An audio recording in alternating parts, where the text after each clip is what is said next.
விப்ரயோகேன து தியாகி தோஷதர்ஷி சமாகமே விராகம் பஜதே ஜந்துஹு நிர்வைரோ நிரவிக்கிரஹா. என்ன சொல்றார்? உலக பொருட்களிலிருந்து தன்னை விடுவித்துக் கொண்டதால், அதாவது அவைகள் கிடைக்காமல் போய்விட்டது, நான் ஒரு விஷயம் ஆசைப்பட்டேன், அந்த விஷயம் எனக்கு கிடைக்காமல் போய்விட்டது என்றதால் அந்த விஷயத்திலிருந்து ஒருவன் தன்னை விலக்கி மட்டும் கொண்டதால் மட்டும் ஒருவன் உலக பொருட்களை துறந்தவனாக ஆக மாட்டான். சீச்சி பழம் புளிக்கும் அப்படின்னு சொல்றது மூலமாக உலக பொருட்களை துறந்தவன் துறவியாக ஆக மாட்டான். அப்போ யாரு உண்மையான துறவி அப்படின்னா, உலக தொடர்புகளில் இருந்து கொண்டே அதன் குறைகளை அறிந்தவனே உண்மையில் உலகத்தை துறந்தவன் ஆவான். தீய ஆசைகளிலிருந்து விடுபட்டு எதையும் சார்ந்திராத ஒருவனே உண்மையில் உலகத்தை துறந்தவன் ஆவான்.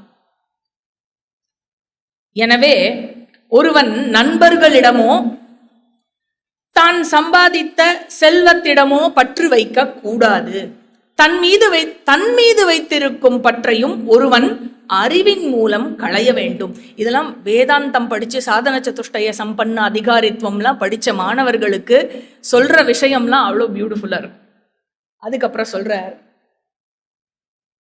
ஞானான் விந்தேஷு யுக்தேஷு சாஸ்திர யஜ்ஞேஷு கிருதாத்மசு நதேஷு சஜ்ஜதே ஸ்நேஹः பத்மபத்ரேஷ்விவோதகம்.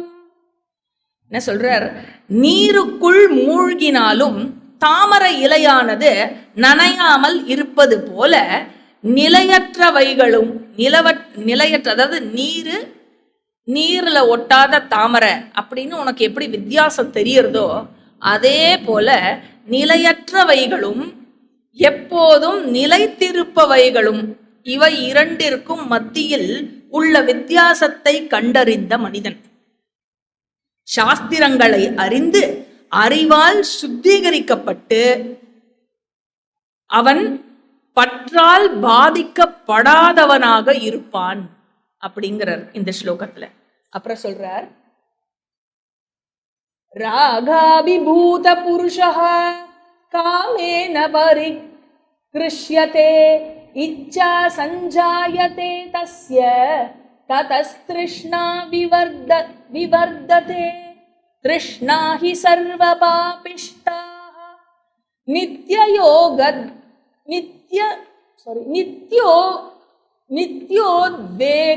நித்யோத்வேககரி ஸ்மிருதா அதர்ம பகுலா சைவ கோரா பாபானுபந்தினி. என்ன சொல்றார்? பற்றால் உண்டாகும் ஆசை ஒருவனை உலக பொருட்கள் மீது கொண்டுள்ள தாகத்தை அதிகரிக்க செய்கிறது. ஒருவன் பற்று கொண்டான் அப்படின்னாக்க உலக பொருள் மீது இருக்கிற அந்த திருஷ்ணா இருக்கு இல்லையா, அந்த தாகமானது அதிகமாகிறது.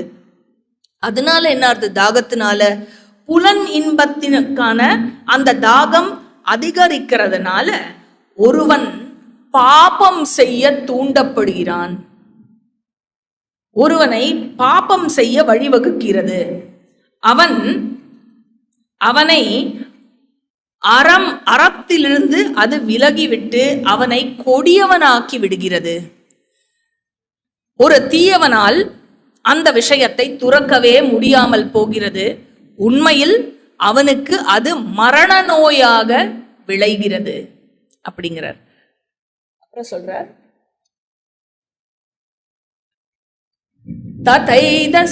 ததைத சம்சமுத்தேன வன்னினா நாஷ மிருச்சதி ததா கிருதாத்மா லோபேன சஹஜேன வினஷ்யதி. என்ன சொல்றார்?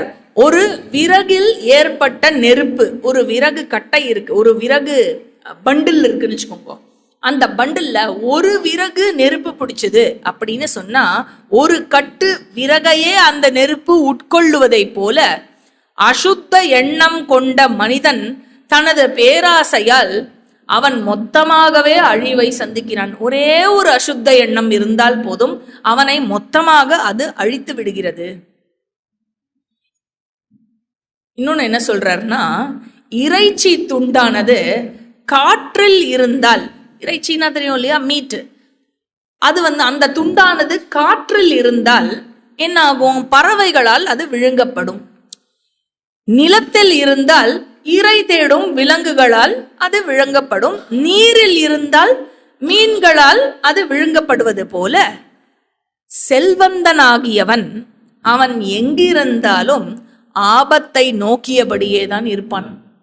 இறைச்சி துண்டு போல அவன் எங்கிருந்தாலும் ஆபத்தை நோக்கியபடியே தான் இருப்பான். எதற்கு சொல்றான்னா, யுதிஷ்டிரன் பெரிய செல்வந்தனாக இருந்தான் இல்லையா, அதற்காக சொல்ற. அதனால உனக்கு ஆபத்து வந்தது ரொம்ப நேச்சுரலான விஷயம்தான். பலருக்கு அவர்கள் செல்வமே மரணத்தை கொடுக்கும் நஞ்சாகிறது யுதிஷ்டிரா. செல்வத்தில் இன்பம் காணும் ஒருவன் அதற்கு அடிமையாகி உண்மை இன்பத்தை அறியாமல் இருக்கிறான். பேராசையும் மூடத்தனமும் என்ன செய்கிறது? செல்வத்தை பேராசையாலும் மூடத்தனத்தாலும் செல்வம் அதிகரிக்கிறது. அதிகரிக்கும் செல்வம் அவனுக்கு மரணத்தையே கொடுக்கும் அளவுக்கு அது அபாயகரமாக இருக்கிறது.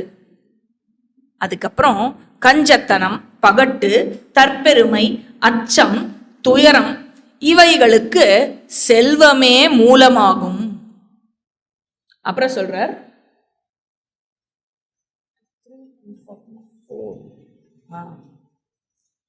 அர்த்தஜானி விதுஃப் ப்ராஜ்ஞாஹ துக்கான் ஏதானி தேஹினாம் அர்த்தஸ்யோத்பாதனேவ சைவ பாலனே ச ததா க்ஷயே சஹந்தி ச மஹத் துக்கம் க்னந்தி சைவார்த்த காரணாத் அர்த்த துக்கம் பரித்யக்தும் பாலிதாஷ்சைவ சத்ரவஹா. என்ன சொல்றார்? செல்வத்தை அடைவதிலும் பாதுகாப்பதிலும் மனிதர்கள் அவர்கள் பல துயரங்களை அடைகின்றார்கள். அதே போல் செல்வத்தை இழந்து போகும் பொழுது அதைவிட அதிகமான துயரத்தை அடைகிறார்கள். ஒரு செல்வத்தை அடையணும், ஒரு வீடு வாங்கணும் என்று சொன்னால் அதில் துன்பம் இருக்குமா இருக்காதா? ஒரு கோல்டு வாங்கணும்னு சொன்னா துன்பம். இப்போ கோல்டு வாங்கப்படாதுன்னு சொல்லியிருக்கு, அதனால இப்போ வாங்கப்படாது, சரியா? வாரெல்லாம் முடிஞ்சதுக்கு அப்புறம் நீங்க கோல்டு வாங்குறச்சே கூட துன்பம் இருக்குமா இருக்காதா? நிறைய கஷ்டங்கள். நம்ம ஒன்று நினைச்சிட்டு போவோம், அது வேற மாதிரி அமையும். கடைசியில் நம்ம பாக்கெட்டுக்கு ஏற்ற மாதிரி இவ்வளவுதான் அப்படின்னு, இல்லையா? ஸோ எந்த ஒரு செல்வத்தை, ஒரு கார் வாங்கணும், ஒரு பைக் வாங்கணும் அப்படின்னா கூட, ஒரு மொபைல் ஃபோன் வாங்கணும்னா கூட துன்பத்தை சந்திக்காமல் இருக்க முடியாது. அதுக்கப்புறம் அதை விட அதிகமான துன்பம் என்ன தெரியுமோ? அதை பத்திரமா பாதுகாக்கிறது. அதை ரக்ஷணம் செய்யும் பொழுது இன்னும் அதிகமான துன்பமானது ஏற்படுகிறது. ஒரு கீறல் விழுந்துட்டு வச்சுக்கோங்க, கை தவறி மொபைல் போன் கீழே விழுந்து ஸ்கிரீன் கிராக் ஆயிடுது. IPhone 17 Pro Max 512 ஜிபியா?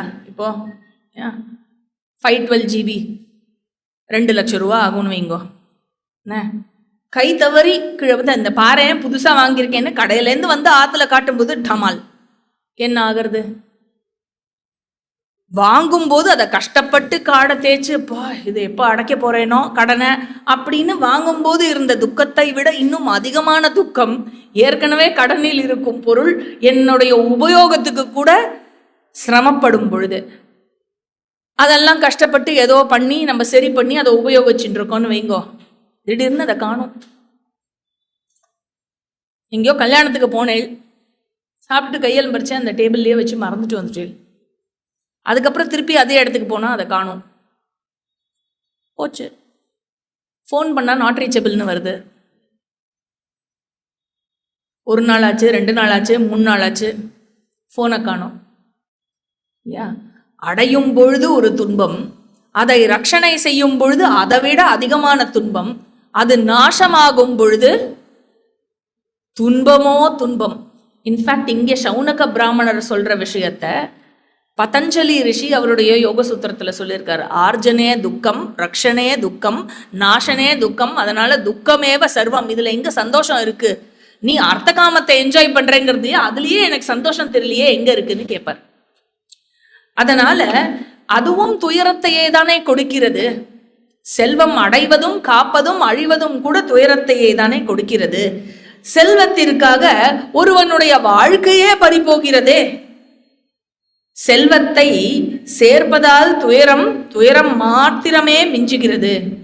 ஒருவன் செல்வத்தை பேணி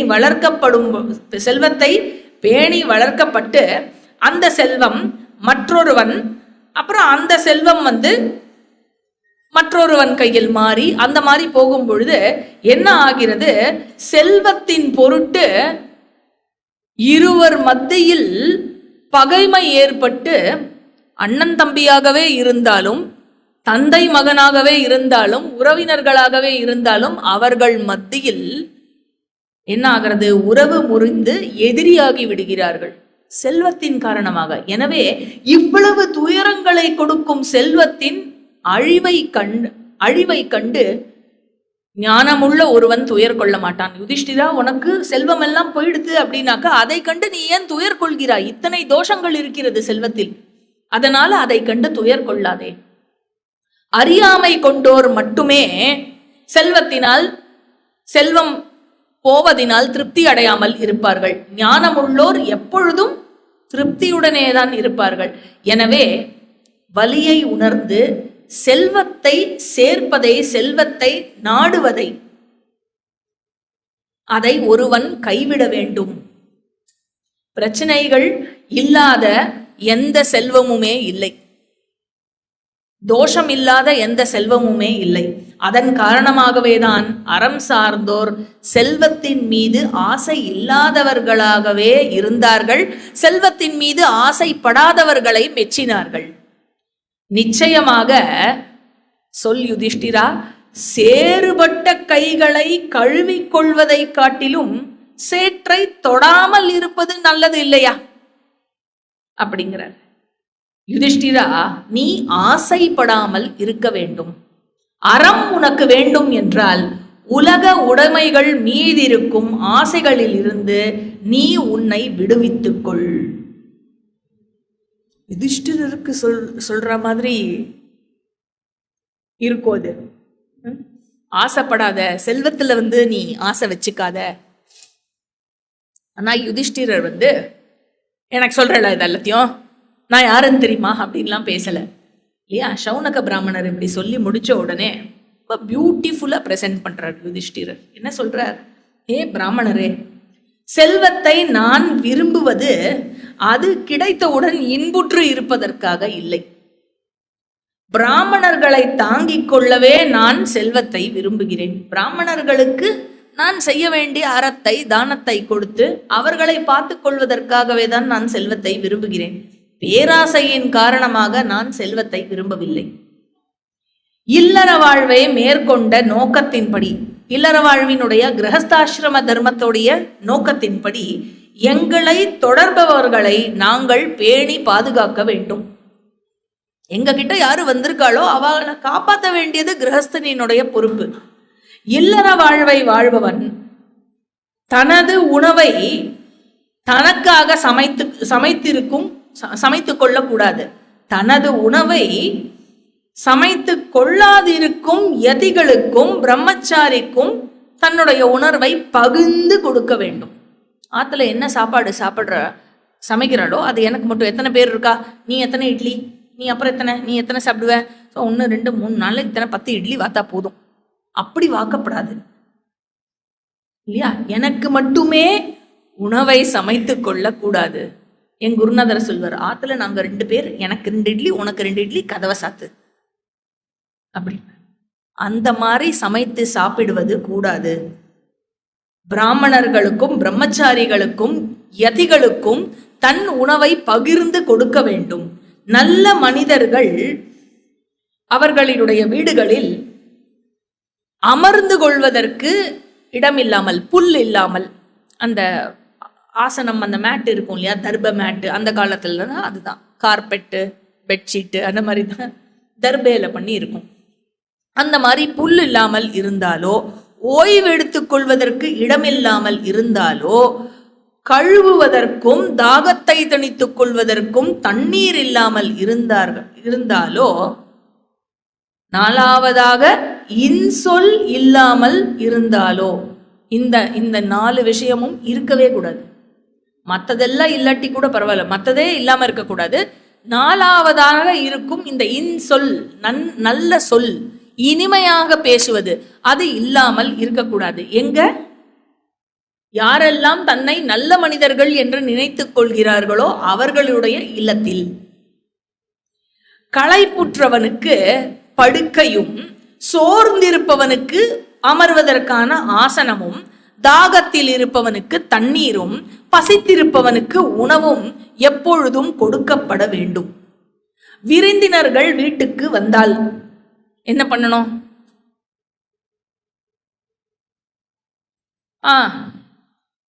வாங்கோ அப்படியா? நானும் ரங்காஜியும் ஒருத்தரத்துக்கு போனோம். அவளுக்கு கிஃப்ட் வாங்கிட்டு போனோம், பர்த்டே கிஃப்ட் வாங்கிட்டு போனோம். போறதுக்கு 8:32 ஆயிடுத்து டைம். அவ 8:30க்கு படுத்துப்பா. 8:32 ஆயிடுத்து. நாங்கள் போய் சரி பரவாயில்ல கொடுத்துருவோம், ஒரு லைட் எரியறது முழிச்சுட்டு இருக்கா, ஒரு இடம் போய் கொடுத்துருவோன்னு போய் பெல் அடிச்சா, தூங்கலாம் இல்லை, இன்னும் ஃபுல்லாக ஏற கட்டிட்டு தான் இருந்தா எல்லாத்தையும். வாங்கோ, ஹாப்பி பர்த்டே. அதனால அதாவது விருந்தினர்களை எப்படி உபசரிக்க வேண்டும் என்றால் இனிமையான பார்வை இருக்க வேண்டும். அப்படின்னு இருக்கக்கூடாது. என்ன இந்த ஏர் ஹோஸ்டஸ் மாதிரி சிரிக்க வேண்டியது, ஆனால் பார்வை ஒரு ஒரு மாதிரி. அப்புறம் மகிழ்ச்சி நிறைந்த இதயத்தோடு இனிமையான வார்த்தைகளோடு அவர்களை வாய் நிறைய வாங்கோ அப்படின்னு சொல்லணும். வாங்கோ வாங்கோ வாங்கோ அப்படின்னு யாராக இருந்தாலும் வாங்கோ. அதிதி தேவோ பவ அப்படின்னு சொல்றது இந்த நாட்டினுடைய தர்மம் இல்லையா? வீட்டின் உரிமையாளன் விருந்தினரை கண்டதும் உடனே எழுந்து அவரை நோக்கி முன்னேறி அவருக்கு ஆசனம் கொடுக்க வேண்டும். அவ பாட்டுக்கு என்ன எப்படி இருக்கலாம், சௌக்கியமா அப்படின்னு உட்கார்ந்தே பேசக்கூடாது. இதுல இந்த குழந்தைகள்லாம் இருக்கும், அது என்ன பண்ணும், அதுக்கு பிஸியே அப்படி மொபைல் பார்த்துட்டே இருக்கும். கால் வேற எங்கேயோ இருக்கும், உடம்பு வேற எங்கேயோ இருக்கும், தலை வேற எங்கேயோ இருக்கும். நார்மலி சோஃபால உட்காந்து கால் கீழே இருக்கும் இல்லையா? இந்த குழந்தைகள்லாம் என்ன பண்ணும், கீழே இருந்து கால் சோஃபா மேல இருக்கும். அப்புறம் படுத்துட்டு காலை தூக்கி எது மேலேயான்னு வச்சுட்டு ஆட்டின்ட்டு வேற இருக்கும். அந்த மாதிரி எல்லாம் இருக்கக்கூடாது. இதுதான் என்னோட பையன், அப்படியெல்லாம் பண்ணக்கூடாது, பாபம் ஏற்படும் அப்படின்னு தர்மசாஸ்திரம் சொல்றது. எனக்கு தெரியாதுப்பா, சரியா? அதனால ஆசனம் கொடுத்து அவரை வணங்க வேண்டும். இதுவே நிலையான அறமாகும். அக்னிஹோத்திரம் செய்யாதவர்களும், மாடுகளை கவனிக்காதவர்களும், இரத்த தொடர்புடைய உறவினர்களை பேணி காக்காதவர்களும், விருந்தினர், நண்பர், மகன்கள், மனைவியர், பணியாட்கள் ஆகியோரை புறக்கணிப்பவர்களும் பாவத்தையே உட்கொள்கிறார்கள் அப்படிங்கிறார். யாரு? யுதிஷ்டிரர் சொல்லிட்டு இருக்காரு இதெல்லாத்தையும். அதுக்கப்புறம் சொல்றார், ஆத்மார்த்தம் பச்சதேன்னான்னம் நவ்ருதா காதயேத் பசூன் நச்சதத் நச்சதத் ஸ்வயமஷ்ணியாத் விதிவத்யன்ன நிர்வபேத் ஸ்வப்யஸ்ச ஸ்வபசேப்யஸ்ச வயோப்யஸ்சாவபேத் புவி வைஸ்வதேவம் ஹி நாமைதத் சாயம் ப்ராதஸ்ச தீயதே. என்ன சொல்றார்? தன் ஒருவனுக்கு மட்டுமே உணவு சமைக்க கூடாது. சமைக்கும் போது யாருக்கெல்லாம் பின்ன சேர்ந்து சமைக்கணும்? எங்க ஆத்துல நான் மட்டும்தானே இருக்கேன் அப்படின்னு இருந்தா கூட நீங்க சமைச்சு அர்ப்பணிக்க வேண்டியவா யார் யாரு அப்படின்னாக்க தேவர்கள், பித்ருக்கள், அப்புறம் ஒருவேளை வந்தால் விருந்தினர்கள். இவர்களுக்கு படைக்காமல் ஒருவன் உணவை உட்கொள்ள கூடாது. தேவர்கள், பித்ருக்கள், நாய், அதுக்கப்புறம் சாண்டாளர், பறவை, இவர்கள் எல்லோருக்கும் அழித்துவிட்டு மீதம் இருப்பதை உண்பவன் எவனோ அவன் அமிர்தத்தை உண்டதாக கருதப்படுகிறான். இதுவே யுதிஷ்டிரர் சொல்றார் வைஸ்வதேவம் எனப்படும் மகா யஜ்ஞமாகும். இந்த மகா யஜ்ஞத்தை ஒருவன் எப்பொழுது செய்ய வேண்டும்? வருடத்திற்கு ஒரு முறையா, 10 வருடத்திற்கு ஒரு முறையா, வாழ்க்கையில் ஒரு முறையா? டெய்லி 2 முறை செய்ய வேண்டும். பிராத்த காலம் அண்ட் சாயங்காலம் அப்படிங்கிறார். ஒரு விருந்தினருக்கு உணவளிப்பது என்பது ஒரு வேள்விக்கு சமமாகும். இதுல ஒருத்தருக்கு சாப்பாடு போடணும்னு சொல்லியிருக்கா, அதனால நான் என்ன பண்ணேன், என் தம்பியை வர சொல்லிட்டேன். ஆனா ஒருத்தருக்கு, ஒரு பிராமணருக்கு சாப்பாடு போடணும் தானே, என் தம்பியை வான்னு சொல்லிட்டேன்.